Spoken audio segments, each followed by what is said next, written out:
बहुत सारा चाषी भाई मैंने मत कहते जे आम आखपाखर लोक भी कहते भी जे VNR 212 माने बैगणर आम एपटे चाहिदा नहीं माने लुक खाती ना।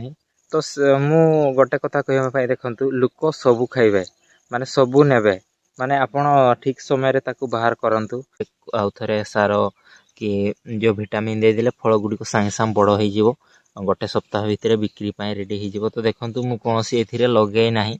तो देखुचंती बिना ड्रिप मल्चिंग रे भी आपण जदि सठिक भाव में जत्न करूछंती आपण को एमिति प्रोडक्शन मिल पारिबो। एटा खाली एठी नुहे गछर तळ अंश रे नुहे ऊपर भी मध्य सेमिति रहिछि। देखंतु ऊपर साइड रे भी फल गुडी को हेछि से साइड रे भी आहरी अछि ऊपर भी अछि। नमस्कार चाषी भाई माने आज वीडियो रे आज आमे जानिबा आपण जदि वर्षा ऋतु रे बैगण लगाइबा पई चाहउछंती बा आगामी किछि दिन रे चाष करिबा पई चाहउछंती तो बैगण कोन पई लगाइबे आ विशेष करी कलमी बैगण कोन पई लगाइबा। तो सेटा ही आज आज आपण मानको गुटे नुआ माने दृश्य देखाउछि माने अद्भुत दृश्य। मु आपण मानको जेमितिका कहिथिले मु मोर फील्ड को आउ थरे बेसल्ट जेकरी कोडा खसा करी रेडी करूछि जोठी मोर 400 कलमी बैगण गछ लागिछि बिना ड्रिप मल्चिंग रे। तो सेथिरे जहाँ मु ठंडा सीजन रे लगेइथिली तापरे खरा सीजन 2 मास मार्च एप्रिल बेलू गछ पूरा स्ट्रेस को चली जाइथिला सेतेबेले मोर किछि प्रोडक्शन किछि हेइ नथिला। तो वर्तमान जेमिति ही वर्षा चली आसुछि जून मास मझी माने मझी को चली आसला तो वर्षा धीरे धीरे ओल्हे आसुछि। तो तापमात्रा भी धीरे धीरे कंट्रोल को होछि। तो सेतिरे गछरे गोटे परिवर्तन देखाउछि जे सेतिरे फल गुडी को बहुत परिमाण लागुछंती। तो सेटा ही आपण मानको देखाउछि। तो आसंतु देखिबा एटा जे देखुछंती फल गुडी को केमिति भाबरे आसीछि एपटे भी अछि देखंतु एपटे भी अछि आहरी से साइड रे अछि फल गुडी को देखंतु आपण देखा जाउछि ना नै मोंटे ठिया हे करी देखै दिए। देखंतु नॉर्मल बैगण रे आपण ए जिंसटी पाइबेनी जे एठरू भी गोटे गछ माने बाहरी करी फल दउछि। तो एमिति का रहिछि आहरी अन्यान्य गछ मानकु भी आपण मानकु देखै ए गछटी को गोटे देखंतु एटा देखि करी आपण को पूरा मुंडो टीण हे जिवो। देखंतु एटा माने केते गोटे जगह रे ही केते पेंथा फेंथा फल हेछि। मु आपण मानकु कहउथिली पर कलमी बैगण जो VNR 212 जोटारे ग्राफ्टिंग होता है सेटारे पेंथा फेंथा फल आसे। तो देखुछंती माने साइज गुडी को छोटो अछि किंतु फल माने सेटिंग हेछि माने जबरदस्त। माने मु एथिरे आउ थरे सार कि जो विटामिन दे देले फल गुडी को सांगे सांगे बड़ हो जिवो गोटे सप्ताह भितर बिक्री पाई रेडी हो जिवो। तो देखंतु मु कोनोसी एथिरे लगे नाही। तो देखुछंती बिना ड्रिप मल्चिंग रे भी आपण जदि सठिक भाव में जत्न करूछंती आपण को एमिति प्रोडक्शन मिल पारिबो। एटा खाली एठी नुहे गछर तळ अंश रे नुहे ऊपर भी मध्य सेमिति रहिछि। देखंतु ऊपर साइड रे भी फल गुडी को हेछि से साइड रे भी आहरी अछि ऊपर भी अछि। तो एथिपाई मु आपण मानकु कहउथिली जे कलमी बैगण चाष करंतु। कलमी बैगण आपण को खर्च बहुत पड़िबो माने मेंटेन करबा पई पड़िबो किंतु गछ को आपण जदि सठिक भाव में रखि पारुछंती भल खाद्य सार दे पारुछंती से आपण को माने निहाती पैसा दबो भल पैसा दबो। नॉर्मल बैगण एटा काहे के माने भल। तो आपण मानकु जेमितिका मु कहउथिली मु से आगो ठंडा सीजन रे रखैथिली। तो वर्तमान एते दिन हेला बेलकु जो वर्षा चली आसला तो नॉर्मल बैगण जदि हेई थांता गछ गुडी को मरी करी पूरा सरी जाई थांता मु एटा को फील्ड को बधे सफा करी देथे माने करी थांती। किंतु जेहेतु ग्राफ्टेड बैगण अछि तो सेथिरे पई मु देखिली जे ना याकु सफा करबानी याकु आउ थरे जतन करबा। तो देखुछंती जो नाळ गुडी को माटी गुडी को मु आउ थरे उठे दोछि जो एमिति का हवार क्लीन करबा पई पड़िबो। तो से साइड रे मोर काम टिके रहि जाछि। तो आज आ काली भितर से गुडी को फिनिश कर देबी। तो फल देखेबार मोर माने उद्देश्य एटा नुहे जे आपण माने लोभ चक्कर रे पड़ी कि कलमी बैगण चाष करंतु सेमिति कथा नुहे। आपण जे माने चाष तो जेहेतु करूछंती टंका पैसा तो खर्च करूछंती जे आपण को चाषटी करिले मोडंकर सेथिरे माने भलो प्रॉफिट पाइबे। तो मु तो माने साधारण बैगण बा नॉर्मल बैगण रे एमिति जिंस केबे देखि नथिली जे एते हेवी फ्रूटिंग। तो जेहेतु कलमी बैगण रे एमिति माने भलो फ्रूटिंग रहिछि बिना ड्रिप मल्चिंग रे मध्य तेणु मु भलो कहूछि। ମୋର ଯେଉଁ ମୁଁ ବାଇଗଣକୁ କ'ଣ ପାଇଁ ମାନେ ଏତେ ସ୍ୱତନ୍ତ୍ର ସ୍ଥାନ ଦିଏ, ତ ଦେଖନ୍ତୁ ଏଇ ଫସଲଟି ମାନେ ବହୁତ ଦିନ ଚାଲିବ ଆଉ ବହୁତ ଦିନ ଧରି ପଇସା ଆପଣମାନଙ୍କୁ ଦେବ। ଆପଣ ଖାଲି ମାନେ ପୁଞ୍ଜି ବି ଅଧିକା ଲାଗିବ ଆଉ ରେଗୁଲାର ମେଣ୍ଟେନାନ୍ସ ଖୋଜେ। ତ ଗଛଟି ଆପଣ ଯଦି ସଠିକ୍ ଭାବରେ ଯତ୍ନ କରି ରଖୁଛନ୍ତି, ସେ ଆପଣଙ୍କୁ ନିହାତି ଫଳ ଦେବ, ମାନେ ଭଲ ପ୍ରଫିଟ୍ ଦେବ। ତ ଆଉ ଗୋଟେ ଗଛ ଗୁଡ଼ିକ ଆପଣମାନଙ୍କୁ ବି ଦେଖାଇ ଦିଏ। ମାନେ ଯେଉଁ ଗଛ ଗୁଡ଼ିକ ମାନେ ଭଲ କଣ୍ଡିସନରେ ଅଛନ୍ତି, ସେଗୁଡ଼ିକ ମାନେ ଭଲ ଫ୍ରୁଟିଂ ହେଇଛନ୍ତି। ତ ଏଇଟା ଦେଖୁଛନ୍ତି ଫଳ ଗୁଡ଼ିକ ଏମିତି ଭାବରେ ରହିଛି ସେ ସାଇଡ଼୍ରେ ବି ଦେଖନ୍ତୁ, ଖାଲି ତଳେ ନୁହେଁ। ଆଉ ଯେଉଁ ମୁଁ ଆପଣମାନଙ୍କୁ କହୁଥିଲି ନର୍ମାଲ ବାଇଗଣରେ ଆପଣଙ୍କୁ ଏ ଜିନିଷଟି ଦେଖିବା ପାଇଁ ମିଳିବ ନାହିଁ। ଯେ ଏଇଟା ଦେଖନ୍ତୁ ମାନେ ତଳରୁ ସେ ମାନେ ଡାଳଟା ବାହାରିଛି ଆଉ ଏଇଠି ମାନେ ପୁରା ଡାଇରେକ୍ଟ ଫଳ ଦେଇ ଦେଇଛି। କିନ୍ତୁ ଆପଣ ଯଦି ସାଧାରଣ ବାଇଗଣ ହେଇଥାନ୍ତା, ସେମାନେ ଏମିତିକା ଉପରେ ମାନେ ଫଳ ଦେଇଥାନ୍ତା। ମାନେ ଏଇଠି ଯେଉଁ ଡାଳର ମାନେ ମାନେ ଶେଷ ଭାଗରେ ଫଳ ଦେଇଥାନ୍ତା, କିନ୍ତୁ ଏଇଟାରେ ସେମିତି ନୁହେଁ।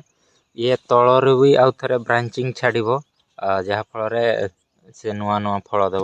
ଆପଣମାନଙ୍କ ମନରେ ଯଦି ଥରେ ଅଧେ ବି ମାନେ କଲମୀ ବାଇଗଣ ଚାଷ କରିବାର ମାନେ ଚିନ୍ତା ଆସିଛି, ତ ଆପଣ ଏଇ ଜିନିଷ ଗୁଡ଼ିକୁ ନିହାତି ଧ୍ୟାନରେ ରଖନ୍ତୁ। ମୁଁ ମୋର ଚ୍ୟାନେଲ୍ ମାଧ୍ୟମରେ ତ ସବୁବେଳେ କହିଥାଏ, କେମିତି ରୋଗ ପୋକମାନଙ୍କୁ କଣ୍ଟ୍ରୋଲ୍ କରିବେ, ଘାସ କେମିତି କଣ୍ଟ୍ରୋଲ୍ କରିବେ। ଯେହେତୁ ଆମେ ବିନା ମଲ୍ଚିଂରେ କରୁଛେ, ତ ଘାସ ବହୁତ ବଡ଼ ସମସ୍ୟା ସୃଷ୍ଟି କରିବ।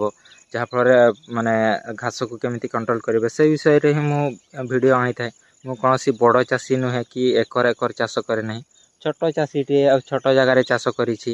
ତ ମୁଁ କେମିତି ଭାବରେ ମାନେ ଚାଷ କରିଛି, ସେଇଟା ହିଁ ଆପଣମାନଙ୍କୁ ଦେଖାଇଥାଏ। ଯେ ଆପଣ ଯେଉଁ ମୁଁ ଠିକ୍ ମୋତେ ଲାଗିଛି ଜିନିଷ ଗୁଡ଼ିକ, ସେଗୁଡ଼ିକ ମୁଁ ଆଉ ବି ଆପଣମାନଙ୍କୁ କହିଥାଏ। ଆଉ ଯେଉଁଗୁଡ଼ିକ ମାନେ ଖରାପ ବା ଡିମେରିଟ୍ସ ଲାଗିଛି, ସେଗୁଡ଼ିକ ମଧ୍ୟ ବି ମୁଁ କହିଥାଏ। ଆଉ ଯେଉଁ ଭୁଲ ଗୁଡ଼ିକ ମୁଁ କରିଛି, ସେଗୁଡ଼ିକ ବି ମୁଁ କହିଥାଏ ଯେ ଆପଣ ଏହି ଜିନିଷ ଗୁଡ଼ିକ କରନ୍ତୁ ନାହିଁ, ନହେଲେ ଆପଣଙ୍କର ବି ଏମିତି ସମସ୍ୟା ହେବ। ତ ସେମିତିକା ଜିନିଷ ହିଁ ଗଛ ଗୁଡ଼ିକ ଦେଖି ନେବା। ତାପରେ ଆଜିର ଭିଡ଼ିଓ ବେଶୀ ଲମ୍ବା କରିବାନି, ସେଇଟା ମୁଁ ଆପଣମାନଙ୍କୁ ଦେଖାଉଛି। ମାନେ ଦେଖନ୍ତୁ, ବିନା ଡ୍ରିପ୍ ମଲ୍ଚିଂରେ ବି ଫଳ ଠିକ୍ ଠାକ୍ ଆସିବ, କିନ୍ତୁ ଯେଉଁ ଭିଟାମିନ୍ ସାର 0.34 ଯେଉଁ ପଟାସ୍ ସାର ଗୁଡ଼ିକ ଦେବା ପାଇଁ ପଡ଼ିବ, ତେବେ ଯାଇକରି ଫଳ ବଡ଼ ହେବ। ଦେଖନ୍ତୁ ଗଛ ଗୁଡ଼ିକ ଏମିତି ଭାବରେ ରହିଛି। ଯେଉଁ ଏଇ ଜିନିଷଟି ମୁଁ ଆପଣମାନଙ୍କୁ କହିଥିଲି ଯେ ନୂଆ ଡାଳରେ ଫଳ ଆସିବ, ସେ ଜିନିଷଟି ଆପଣଙ୍କ ସାଧାରଣ ବାଇଗଣରେ ଦେଖିବା ପାଇଁ ମିଳିବ ନାହିଁ। ସବୁ ଗଛରେ ଏମିତିକା ରହିଛି। ଦେଖନ୍ତୁ, ଗଛ ଗୁଡ଼ିକ ମାନେ ଯେଉଁ ବୁଢ଼ା ହେଇ ଆସିଲାଣି, କିନ୍ତୁ ଫଳ ମୁଁ ତ ଟାର୍ଗେଟ୍ କରିଛି ଯେ ବର୍ଷା ସିଜିନ୍ରେ ଏଇଟା ରହିବ, କାରଣ ଚାଲିଥିବ ଏମିତି କେତେ ପ୍ରଡ଼କ୍ସନ୍ ଦେଉଛି ଦେଖିବା। ତ ଏମିତିକା ରହିଛି। ଦେଖନ୍ତୁ ଫଳ ଗୁଡ଼ିକ ଆହୁରି ଯଦି ମୁଁ ଡ୍ରିପ୍ ମଲ୍ଚିଂ କରିଥାନ୍ତି, ତାହେଲେ ଆହୁରି ହେଭି ଫ୍ରୁଟିଂ ଆସିଥାନ୍ତା।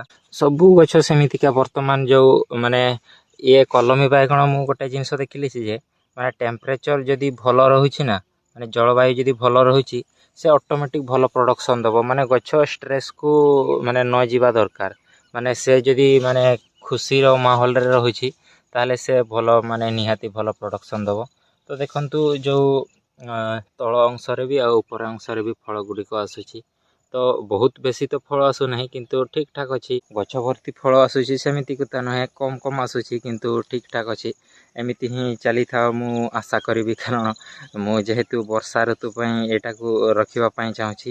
ବର୍ଷା ଯେଉଁ ଆଷାଢ଼ ଶ୍ରାବଣ ଭାଦ୍ରବ ଏତିକି ରହିବ, ତାପରେ ଶୀତ ଦିନ ଆସିଲା ବେଳକୁ ୟାକୁ ଉଠାଇ ଦେଇକରି ଆହୁରି ଅନ୍ୟ କିଛି ଯେଉଁ ବରବଟି କିମ୍ବା କଲରା ଗୁଡ଼ିକ ଲଗାଇବା। ତ ଏମିତିକା ରହିଛି। ଆପଣମାନେ ବି ଯଦି ଚାଷ କରିବା ପାଇଁ ଚାହୁଁଛନ୍ତି, କଲମୀ ବାଇଗଣ ବା ସାଧାରଣ ବାଇଗଣ ବା ଯେକୌଣସି ଫସଲ, ଦେଖନ୍ତୁ ଆପଣମାନଙ୍କୁ ଏହି କେତୋଟି ଜିନିଷର ଧ୍ୟାନ ରଖିବା ପାଇଁ ପଡ଼ିବ। ଯେମିତିକି ଆପଣ ମଲ୍ଚିଂ ଗୁଡ଼ିକ ବ୍ୟବହାର କରନ୍ତୁ। ଯେଉଁ ଯୁଗ ବଦଳିଲା ସହିତ ଯେଉଁ ଘାସକୁ ସଫା କରିବାର ମାନେ ଆପଣଙ୍କର ଗୋଟେ ଟେନସନ୍ ସରିଯିବ। ଆଉ ମଲ୍ଚିଂ ଯଦି ଲଗାଉଛନ୍ତି, ଆପଣଙ୍କର ମାଟିକୁ ସେ ଭଲ ଭାବରେ ବାଲାନ୍ସ କରି ରଖିଥାଏ, ଯାହାଫଳରେ ଆପଣଙ୍କୁ ମାନେ ସୁବିଧା ହେବ। ଆପଣ ଖାଲି କିଛି କ୍ଷେତରେ କାମ କରିବାକୁ ପଡ଼ିବ ନାହିଁ। ଆପଣ ଖାଲି ସାର ଔଷଧ ମାରିବେ ଆଉ ଗଛଟିକୁ ଯତ୍ନ କରିବେ, ସେତିକି ରହିଛି। ତ ଆସନ୍ତୁ ଆଉ କିଛି ନଜାରା ଆପଣମାନଙ୍କୁ ଦେଖାଇ ଦିଏ, ତାପରେ ଭିଡ଼ିଓଟି ରଖିବି। ଷ୍ଟେକିଂ ଯେହେତୁ ଠିକ୍ ସମୟରେ ହେଇପାରିଲାନି, ତ ଗଛ ଗୁଡ଼ିକ କିଛି ପଡ଼ିଯାଇଛି। ଦେଖନ୍ତୁ, ଏଗୁଡ଼ିକ ଉଠାଇଦେବା, ମାନେ ସିଧା କରିବା। ତ ଦେଖୁଛନ୍ତି ନଜାରା ଗୁଡ଼ିକ ଏମିତିକା ରହିଛି। ବିନା ଡ୍ରିପ୍ ମଲ୍ଚିଂରେ ମୁଁ ସନ୍ତୁଷ୍ଟ ଅଛି ଯେ ସାଧାରଣ ବାଇଗଣ ଅପେକ୍ଷା ଏଇଟା ମାନେ ଭଲ ହିଁ ଅଛି। କାରଣ ସାଧାରଣ ବାଇଗଣରେ ଏତିକି ଦିନ ତା'ର ମାନେ ଷ୍ଟ୍ରେସ୍ ଟଲରେଣ୍ଟ ବି ରହିବ ନାହିଁ, ଆଉ ମାନେ ଏତେ ପ୍ରଡ଼କ୍ସନ୍ ବି ରହିବ ନାହିଁ। ତ ସମସ୍ତଙ୍କର ମାନେ ବିଭିନ୍ନ ପ୍ରକାରର ଚଏସ୍, କିଏ ସାଧାରଣ ବାଇଗଣ ବି ପସନ୍ଦ କରେ, ଆଉ କିଏ କଲମୀ ବାଇଗଣ ବି ପସନ୍ଦ କରେ। ତ ବହୁତ ସାରା ଚାଷୀ ଭାଇମାନେ ମୋତେ କୁହନ୍ତି ଯେ, ଆମ ଆଖପାଖର ଲୋକ ବି କୁହନ୍ତି ବି ଯେ VNR 212 ମାନେ ବାଇଗଣର ଆମ ଏପଟେ ଚାହିଦା ନାହିଁ, ମାନେ ଲୋକ ଖାଆନ୍ତି ନାହିଁ। ତ ମୁଁ ଗୋଟେ କଥା କହିବା ପାଇଁ, ଦେଖନ୍ତୁ, ଲୋକ ସବୁ ଖାଇବେ, ମାନେ ସବୁ ନେବେ, ମାନେ ଆପଣ ଠିକ୍ ସମୟରେ ତାକୁ ବାହାର କରନ୍ତୁ।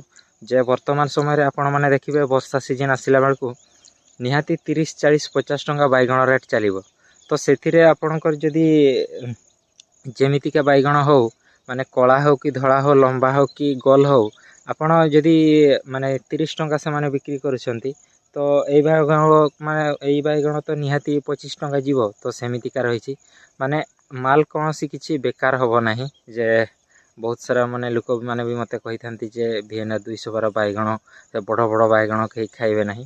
ତ ସବୁ ଖାଇବେ ଲୋକ, ଆପଣମାନଙ୍କୁ ସେମାନଙ୍କୁ ଖୁଆଇବାର ଅଛି, ଆଉ ସବୁ କିଣିବେ ଲୋକ, ମାନେ ଆପଣ ବିକ୍ରି ମାନେ ଠିକ୍ ସେ କରିବା ଦରକାର ରହିଛି। ତ ଏମିତିକା କଥା ରହିଛି। ଆପଣଙ୍କ ଏରିଆରେ ଏଇ ବାଇଗଣର ଚାହିଦା ଅଛି ନା ନାହିଁ, ନିହାତି ସେଇଟାକୁ ରିସର୍ଚ୍ଚ କରି ଜଣାନ୍ତୁ।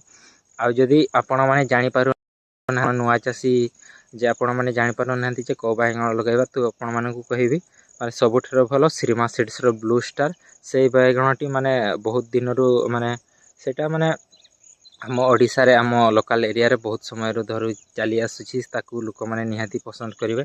ସେଇଟା ଆପଣମାନେ ଦେଖିଥିବେ, ଏତିକି ବଡ଼ ବଡ଼ କଳା ବାଇଗଣ, ଟିକେ ବାଇଗଣୀ ଷ୍ଟ୍ରିପ୍ ଥିବ, ଆଉ କଳା ମାନେ ଯେଉଁ ଜାମୁକୋଳି ରଙ୍ଗର। ତ ସେ ବାଇଗଣ ଆପଣମାନେ ଦେଖିଥିବେ ହାଟ ଗୁଡ଼ିକରେ, ତାକୁ ଲଗାନ୍ତୁ। ତ ଯାହାଫଳରେ ଆପଣଙ୍କୁ ବିକ୍ରି ଗୋଟା ପାଇଁ ସୁବିଧା ହେବ। ତ ଆଜିର ଭିଡ଼ିଓ ବେଶୀ ଲମ୍ବା କରିବାନି। ଭିଡ଼ିଓ କେମିତି ଲାଗିଲା କମେଣ୍ଟରେ ଜଣାଇବେ। ତ କଲମୀ ବାଇଗଣର ମୁଁ କଥା ତ ଆପଣମାନଙ୍କୁ କହିଦେଲି, ଯେ କେମିତି ଭାବରେ ଲଗା ହେଇଛି କି କେମିତି ଭାବରେ ମେଣ୍ଟେନ୍ କରାହେଉଛି। ତ ସେଗୁଡ଼ିକ ବିଷୟରେ ଅଧିକ ଜାଣିବା ପାଇଁ ଯଦି ଚାହୁଁଛନ୍ତି, ଚ୍ୟାନେଲରେ ଭିଡ଼ିଓ ଅଛି, ସେଗୁଡ଼ିକ ଆପଣମାନେ ଦେଖିପାରିବେ। ତ ଆଜିର ଭିଡ଼ିଓ ବେଶୀ ଲମ୍ବା କରିବାନି। ତ ଆଜିର ଭିଡ଼ିଓରେ ଏତିକି, ରହିଲି, ନମସ୍କାର।